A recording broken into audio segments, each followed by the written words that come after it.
సింగరేణి ఉనికికి ప్రమాదం కలిగించేలా రేవంత్ సర్కార్ వ్యవహరిస్తోందని తెలంగాణ బొగ్గుగని కార్మిక సంఘం మండిపడింది.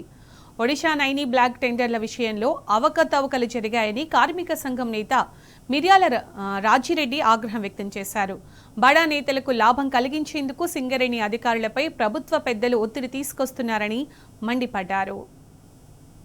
తెలంగాణ గుండెకాయ సింగరేణి.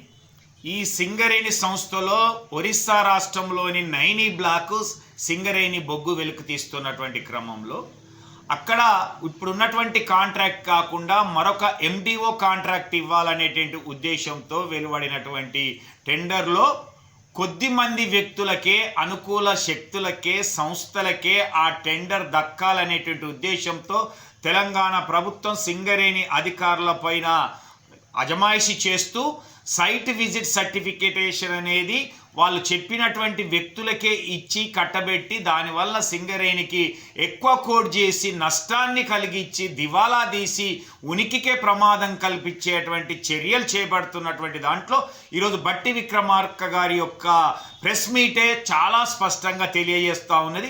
దాన్ని రద్దుకు నువ్వు ఆదేశించినవు అని అంటే దాని వెనుక ఎంత గోల్మాలు, ఎంత కుట్ర జరిగింది అనేటువంటిది అంతా కూడా కార్మిక వర్గం అర్థం చేసుకుంటుంది. అందుకే దీనిపైన తెలంగాణ బొగ్గని కార్మిక సంఘం కార్మిక వర్గాన్ని చైతన్యవంతం చేసి ఇలాంటి కుట్రలను కూడా ఎత్తి చూపుతూ తెలంగాణ ప్రభుత్వ అవినీతిని సింగరేణి పైన ఏ విధంగా అజమాయిషి చేస్తున్నది అనేటువంటిది, సిఎండ్ఎండి లేకపోవడం వల్ల ఎన్ని ఇబ్బందులు అవుతున్నాయి అనేటువంటిది మొన్న తెలంగాణ ఆవిర్భావ దినోత్సవ వేడుకలను కూడా జరుపుకోలేనటువంటి పరిస్థితి అయితేంది.